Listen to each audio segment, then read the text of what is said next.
สวัสดีท่านผู้ชมที่เคารพยินดีต้อนรับท่านผู้ชมเข้าสู่ข่าวภาคเที่ยงประจำวันจากหอข่าวโทรภาพแห่งสัตว์ลาวทวิตนี้ไปติดตามที่เลขาธิการใหญ่ประธานประเทศแห่งสาธารณรัฐประชาธิปไตยประชาชนลาวเข้าร่วมพิธีเปิดการนำไส้อย่างเป็นทางการท่าเทียบเรือเลข3ท่าเรือสากลลาวเวียดที่แขวงฮาติงสาธารณรัฐสังคมนิยมเวียดนาม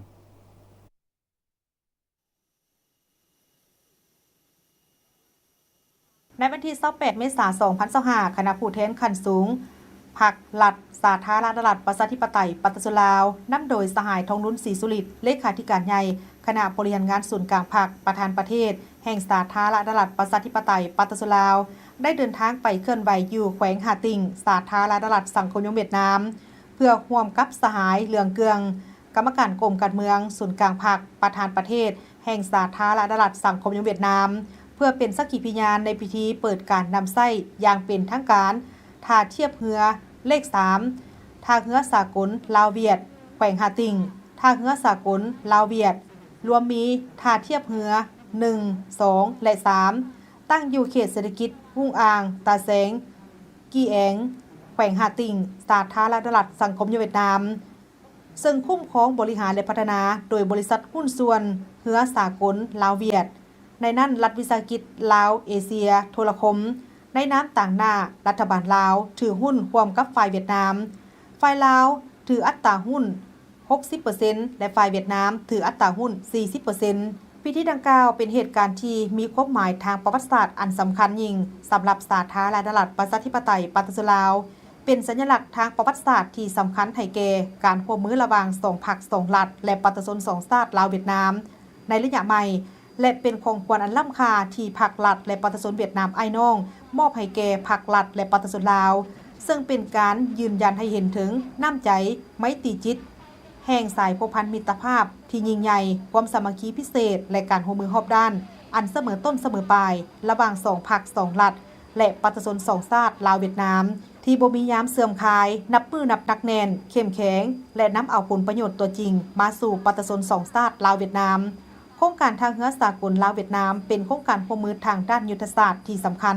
ในการพัฒนาเศรษฐกิจสังคมของ2ประเทศและเป็นกำลังแห่งอันสำคัญให้แก่สาธารณรัฐประชาธิปไตยประชาชนลาวในการบรรลุยุทธศาสตร์หันประเทศที่บ่มีชายแดนติดกับทะเลไปสู่การเป็นประเทศเชื่อมโยงเชื่อมจอดในภาคพื้นให้ปรากฏผลเป็นจริงซึ่งจะช่วยให้สาธารณรัฐประชาธิปไตยประชาชนลาวยกสูงขีดความสามารถในแขนงคมนาคมขนส่งของตนให้มีคุณภาพใหม่โดยเฉพาะเป็นการขนส่งสินค้าผ่านทางทะเลของลาวให้มีการเชื่อมโยงเชื่อมจอดกับภาคพื้นและสากลเพื่อแนะใส่ในการสุกยิ้วส่งเสริมการค้าการลงทุนกับต่างประเทศให้นับปื้อนับหลายขึ้นในต่อหน้าในโอกาสนี้ต่างนายแก่รัฐบาลของทั้งสองประเทศก็ได้ขึ้นกล่าวคำเห็นต่อพิธีโดยฝ่ายเวียดนามแบนสหายเวียนจี้หยุงกรรมการศูนย์กลางพรรครองนายกรัฐมนตรีสาธารณรัฐสังคมนิยมเวียดนามและฝ่ายลาวโดยแม่นสหายเฉลิมไซกรมสิทธิ์กรรมการกรมการเมืองศูนย์กลางพรรครองนายกรัฐมนตรีสาธารณรัฐประชาธิปไตยประชาชนลาวในนั้นสหายรองนายกรัฐมนตรีเฉลิมไซกรมสิทธิ์ก็ได้ตีราคาสูงต่อกับพิธีเปิดการนำไส้ท่าเทียบเรือเลข3ในครั้งนี้ทั้งเป็นความเอกอ้างทะนงใจของพรรครัฐและประชาชนลาวบรรดาเผ่าที่สามารถเฮ็ดให้ความปรารถนาอันแห่งกล้าและความคล้องคอยของตนที่อยากมีทางออกสู่ทะเลปรากฏผลเป็นจริงแสดงความขอบใจต่อพรรครัฐบาลเวียดนามก็คืออำนาจการปกครองแขวงฮาติงทุกขั้นที่ได้ให้การสนับสนุนช่วยเหลือให้บุริมสิทธิ์และอำนวยความสะดวกให้แก่โครงการทางเรือสากลลาวเวียดนามอันมีความหมายประวัติศาสตร์ทั้งเป็นของขวัญล้ำค่าที่สุดของพรรครัฐและประชาชนเวียดนามไอ้น้องที่มีต่อพรรครัฐและประชาชนลาวบรรดาเผ่ายืนยันว่าจะร่วมกับสหายเวียดนามนำไส้ทางเรือแห่งนี้ให้มีประสิทธิผลที่สุดนำเอาผลประโยชน์ตัวจริงมาสู่ประชาชน2ชาติลาวเวียดนามพร้อมทั้งสืบต่อเสริมขยายมูลเสื้อแห่งสายผูกพันมิตรภาพอันยิ่งใหญ่ความสามัคคีพิเศษและการร่วมมือรอบด้านให้นับมือนับได้รับการพัฒนาและเพิ่มพูนคูณสร้างยิ่งขึ้นโอกาสนี้สหายเลขาธิการใหญ่ประธานประเทศทองรุ้นศรีสุริตพร้อมด้วยคณะผู้แทนขั้นสูงพรรครัฐลาวได้เคลื่อนไหวเยี่ยมยามกองบัญชาการทหารเขต4อยู่นครวิ่งแขวงเงอาน พบปะกับคณะผักอำนาจการปกครองแขวงหาติงและจะสืบต่อนำพาคณะเดินทางเข้าร่วมพิธีเฉลิมฉลองวันปลดปล่อยภาคใต้ท่อนโฮมประเทศชาติเวียดนามเป็นเอกภาพครบรอบ 50 ปี อยู่นครโฮจิมินห์สาธารณรัฐสังคมนิยมเวียดนามตื่มอีกคณะโฆษณาพมศูนย์กลางภาคจัดพิธีเฉลิมฉลองวันสร้างตั้งพรรคประชาชนปฏิวัติลาวครบรอบ 70 ปี และวันสร้างตั้งสายพพันธ์การทูตระหว่างลาวจีนครบรอบ 64 ปี ในตอนเช้าของวันที่ 29 เมษายน 2025 ที่คณะโฆษณาพมศูนย์กลางพรรคได้จัดพิธีเฉลิมฉลองวันสร้างตั้งพรรคประชาชนปฏิวัติลาวครบรอบ 70 ปี และวันสร้างตั้งสายพพันธ์การทูตลาวจีนครบรอบ 64 ปี ในพิธีผู้เข้าร่วมได้รับชมสายสารคดีมูลเสื้อ 70 ปีพรรคประชาชนปฏิวัติลาวและ 64 ปีสายพัวพันธ์การทูตลาวจีนและได้รับฟังการเผยแพร่มูลเสื้อประวัติความเป็นมาการเติบใหญ่ขยายตัวของ2วันประวัติศาสตร์ที่สำคัญนี้ซึ่งนำโดยสหายกี่แก้วไขคำพิทูลกรรมการกรมการเมืองศูนย์กลางพรรคของนายกรัฐมนตรีแห่งสปป.ลาวสหายได้ยกให้เห็นมูลเสื้ออันดีเลิศของพรรควันที่ 22 มีนาแม่นวันสร้างตั้งพรรคประชาชนปฏิวัติลาวการกำเนิดของพรรคประชาชนลาวซึ่งเป็นพรรคการเมืองของชนชั้นกรรมกรและชาวพวกแรงงานลาวแม่นเพื่อตอบสนองความเรียกร้องต้องการของขบวนการต่อสู้ต้านกับจักรพรรดิผู้หุกหานและเพื่อเป็นปัจจัยค้ำประกันให้แก่การเติบใหญ่ขยายตัวของกำลังปฏิวัติอยู่ประเทศลาวทั้งเป็นส่วนหนึ่งของการปฏิวัติในอินโดจีนก็คือในขบวนการก้าวหน้าอยู่ในโลกวันที่ 22 มีนาได้กลายเป็นวันที่มีความหมายความสำคัญยิ่งที่จะลึกไว้ในนามประวัติศาสตร์ของชาติลาวเฮาตลอดไปตลอดระยะ 70 ปีแห่งการก่อตั้งและฝึกฝนหล่อหลอมซุปล้อโดยผ่านขบวนการทดสอบนานาประการในแปลวไฟปฏิวัติพรรคประชาชนปฏิวัติลาวได้นำพาการปฏิวัติชาติประชาธิปไตยเฮ็ดให้ขบวนตอนสู่กุชาติต่อต้านจักรพรรดิลาวเมืองขึ้นและพวกลูกมือได้มีบาดก้าวเติบใหญ่เข้มแข็งขึ้นอย่างบ่หยุดยั้งมีไสสนาอย่างต่อเนื่องและก้าวไปถึงไสสนาอันยิ่งใหญ่สามารถลิบล้างระบอบศักดินาขุนศึกและสถาปนาสาธารณรัฐประชาธิปไตยประชาชนลาวขึ้นอย่างสง่าผ่าเผยในวันที่ 2 ธันวาคม ปี 1975 นับแต่นั้นมาประชาชนลาวบัดดาลเผาได้กลายเป็นเจ้าของที่แท้จริงของประเทศชาติที่มีเอกราชอำนาจอธิปไตยและพื้นแผ่นดินอันครบถ้วนประเทศชาติของพวกเราได้ก้าวเข้าสู่สังกัดใหม่สังกัดแห่งการสร้างสาพัฒนาเพื่อนำเอาความเจริญพัฒนาและความหังมีผาสุขมาสู่ประเทศชาติและประชาชนของพวกเราโอกาสนี้สหายนางฟางหงเอกอัครราชทูตจีนประจำลาวก็ได้และสหายสมสวัสดิ์เล็งสวัสดิ์อดีตกรรมการกรมการเมืองศูนย์กลางพรรคของนายกรัฐมนตรีแห่งสปป.ลาวที่ปรึกษาสภาทฤษฎีศูนย์กลางพรรคได้ให้ฮู้ถึงความเป็นมาของวันสร้างตั้งสายพัวพันธ์การทูตระหว่างลาวจีนที่ได้รับการเสริมขยายอย่างบ่หยุดยั้งตลอดระยะ 64 ปีแห่งการร่วมมือเห็นว่า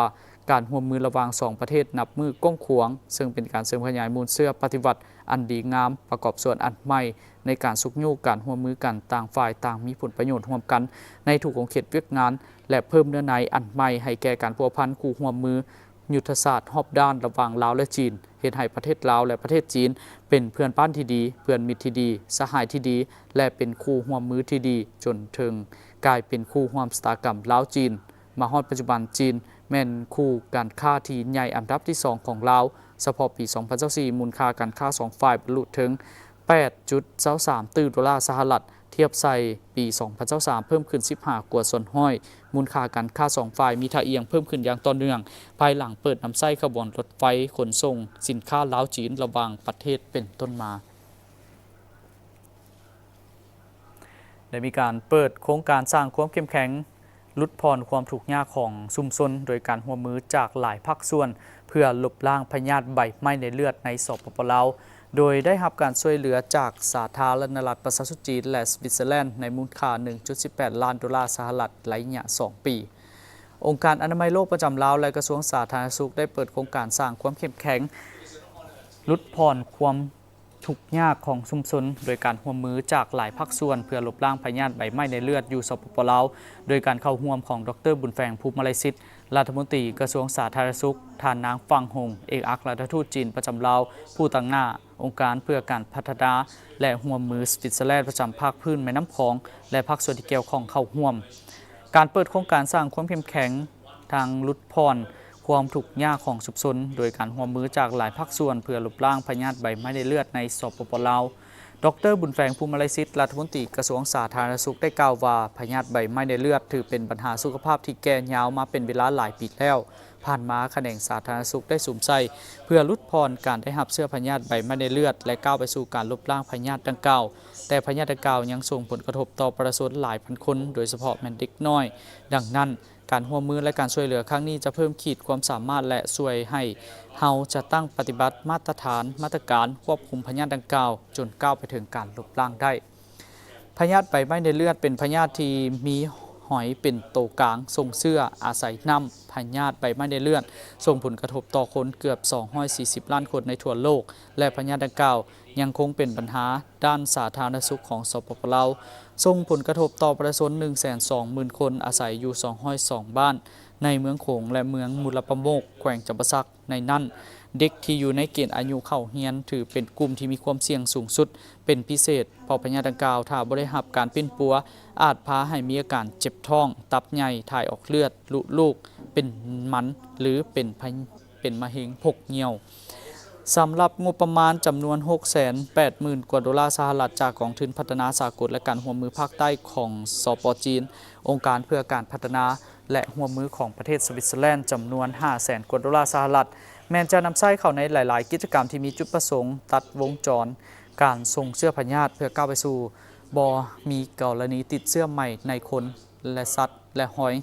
การจัดตั้งปฏิบัติกิจกรรมเช่นปรับปรุงและจัดตั้งปฏิบัติแผนปฏิบัติงานในการลบล้างพยาธิใบไม้ในเลือดแต่ปี 2025-2035 การลบล้างพยาธิใบไม้ในเลือดแม้นจะจัดตั้งปฏิบัติร่วมกันกับประเทศกัมพูชาบอนที่มีชายแดนที่มีการติดเชื้อร่วมกันบรรดากิจกรรมจะจัดตั้งปฏิบัติคือกันเช่นการเฝ้าระวังพยาธิการปิ่นปัวทั่วปวงชนและการปรับปรุงน้ำและสุขภิบาลบรรดาข้อมูลและประสบการณ์จากการจัดตั้งปฏิบัติแม้นจะได้มีการแลกเปลี่ยนกันเป็นประจำพิธีเปิดการสร้างความเข้มแข็งทั้งลดพรความทุกข์ยากของประชาชนโดยการร่วมมือจากหลายภาคส่วนเพื่อลบล้างพยาธิใบไม้ในเลือดในสปป.ลาวในวันที่28 เมษายน 2025 ที่นครหลวงเวียงจันทร์การแข่งขันสีมือแห่งงานแห่งชาติครั้งที่ 4 ได้คัดเลือกใน 5 สาขาสร้างเพื่อสุขยู่ส่งเสริมบรรดาสาวหนุ่มในการฝึกวิชาชีพและพัฒนาสีมือแห่งงานหลายขึ้นงานแข่งขันสีมือแห่งงานแห่งชาติครั้งที่ 4 ได้เปิดขึ้นอย่างเป็นทางการที่ศูนย์การร่วมมือและฝึกอบรมในวันที่ 28 เมษายน 2025 จะแข่งขันจนถึงวันที่ 30 เมษายน 2025 นี้ใน 5 สาขาสร้างที่มาจากสถานพัฒนาสีมือแห่งงานสถานอาชีวศึกษาจากศูนย์กลางและท้องถิ่นในทั่วประเทศเข้าร่วมเช่นสาขาวิชาเว็บไซต์เทคโนโลยีสาขาวิชาการติดตั้งไฟฟ้าสาขาวิชาปรุงแต่งอาหารสาขาวิชากราฟิกดีไซน์สาขาวิชาไม้เครื่องเฮือนให้เกียรติเป็นประธานกล่าวเปิดงานโดยทานพงษ์ชัยศักดิ์อินทาราชรองรัฐมนตรีกระทรวงแรงงานและสวัสดิการสังคมประธานคณะกรรมการจัดตั้งการแข่งขันสีมือแห่งงานแห่งชาติครั้งที่ 4 โดยทานได้กล่าวว่าการแข่งขันสีมือแห่งงานแห่งชาติมีความหมายความสำคัญและมีความจำเป็นต่อการพัฒนาสีมือแห่งงานเพื่อสร้าง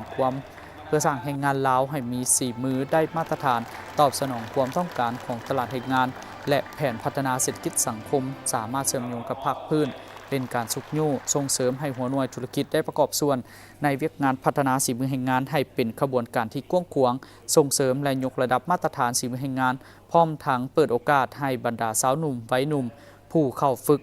นักเรียนวิชาชีพได้แสดงความรู้ความสามารถทั้งเป็นการสุขยู่ส่งเสริมให้บรรดาสาวหนุ่มเห็นได้ความสำคัญในการฝึกอาชีพและพัฒนาสีมือแห่งงานให้นับมือนับหลายขึ้นการแข่งขันสีมือแห่งงานครั้งนี้เป็นการคัดเลือกเอานักแข่งขันสีมือแห่งงานผู้ที่มีสีมือแห่งงานดีเลิศต่างหน้าทีมชาติลาวเข้าร่วมการแข่งขันสีมือแห่งงานอาเซียนครั้งที่ 14 ที่ประเทศฟิลิปปินส์ในท้ายเดือนสิงหาคมปีนี้ซึ่งการแข่งขันสีมือแห่งงานเป็นเวียกหนึ่งของการส่งเสริมการพัฒนาสีมือแห่งงานให้ก้าวสู่มาตรฐานของภาคพื้นกระตุ้นการพัฒนาท่าแห่งความสามารถของแรงงานอันนำไปสู่การสร้างมูลค่าเพิ่มทางด้านเศรษฐกิจและการแข่งขันของประเทศบนเวทีของภาคพื้นและสากล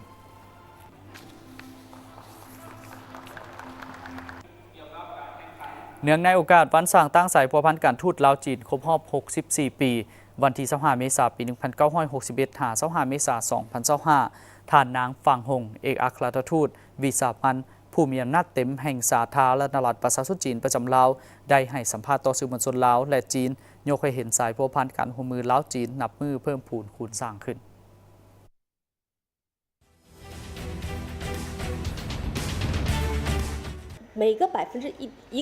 ท่านนางฟังหงเอกอัครราชทูตวิสามัญผู้มีอำนาจเต็มแห่งสาธารณรัฐประชาชนจีนประจำลาวได้ให้สัมภาษณ์ต่อสื่อมวลชนลาวและจีนในวันที่24เมษายน2025ที่ผ่านมาว่าสาธารณรัฐประชาธิปไตยประชาชนลาวและสาธารณรัฐประชาชนจีนเป็นเพื่อนมิตรยุทธศาสตร์ที่มีมูลเสื่อสายผูกพันมิตรภาพอันแน่นแกนมาแต่ยาวนานทั้งเป็นประเทศบ้านใกล้เฮือนเคียงที่ดีและสิ่งที่สำคัญสองประเทศล้วนแล้วแต่เดินตามเส้นทางสังคมนิยมสายผูกพันและการร่วมมือลาวจีนแม่นพื้นฐานความเห็นอกเห็นใจและให้การสนับสนุนช่วยเหลือซึ่งกันและกันมาโดยตลอดได้มีการประสานสมทบกันอย่างสนิทแน่นได้กำหนดจุดสุมการเฮ็ดเวียกเพื่อฮัดแน่นและเสริมขยายสายผูกพันร่วมมือให้ก้าวขึ้นสู่ล้วงลึกในแต่ละระยะอย่างมีแบบแผนตลอด64ปีแห่งการสั่งตั้งสายผูกพันการทูตมีความสง่างามที่สุดในนั้นมีทั้งการเต้าโฮมกำลังแหงอย่างพิราศอาถรรพ์ในการต่อสู้ต้านการหุกหานของจักรพรรดิต่างดาวมีทั้งร่วมมือกันอย่างสนิทแน่นในการสุขยู่พัฒนาเศรษฐกิจสังคมซึ่งได้กลายเป็นตัวแบบของการพัฒนาระหว่างพรรคการเมืองและระหว่างประเทศสาธารณรัฐประชาชนจีนและสาธารณรัฐประชาธิปไตยประชาชนลาวแม่นสหายอ้ายน้องที่พิเศษนำกัน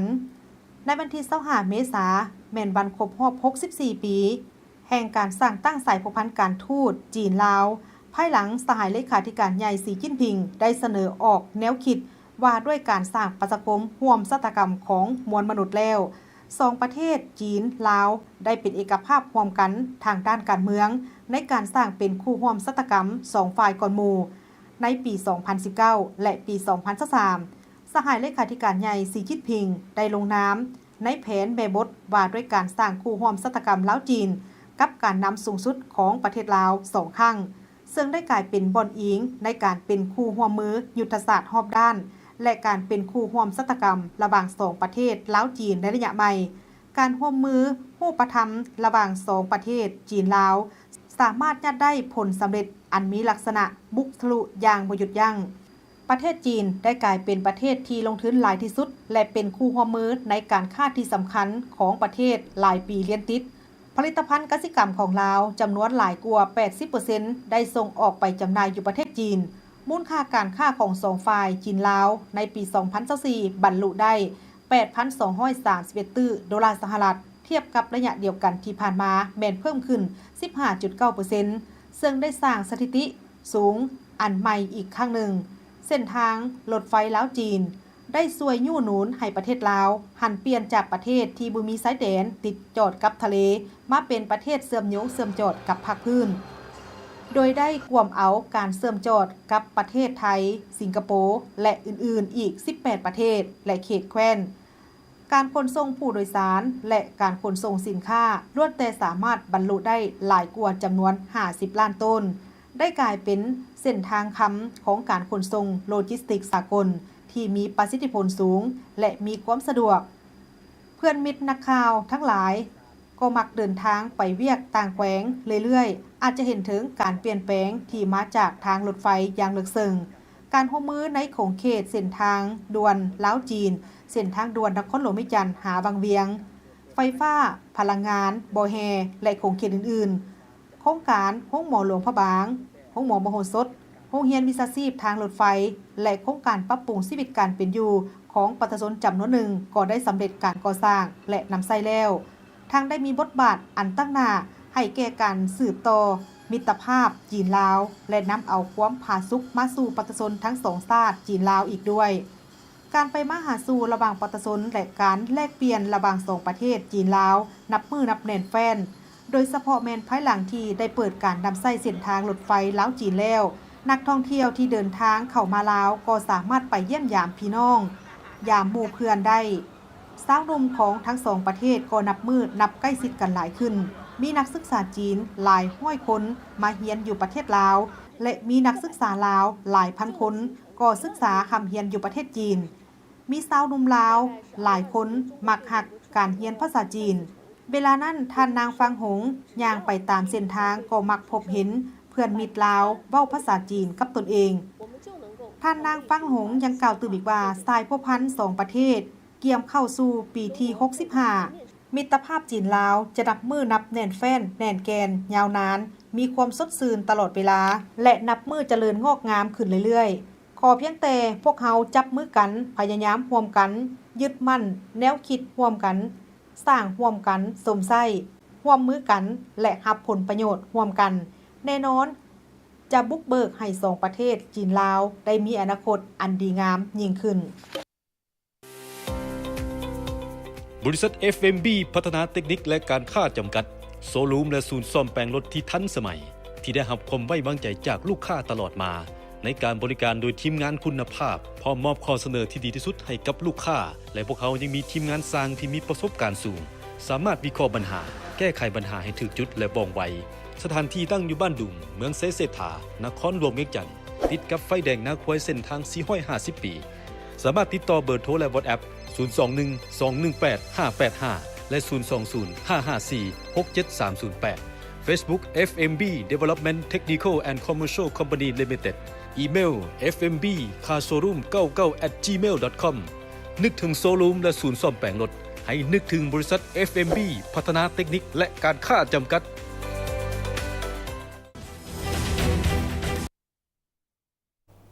ท่านผู้ชมจากนี้พวกเขาจะพักก่อนและอย่างต่อไปก็มาติดตามรับชมข่าวต่างประเทศและข่าวกีฬา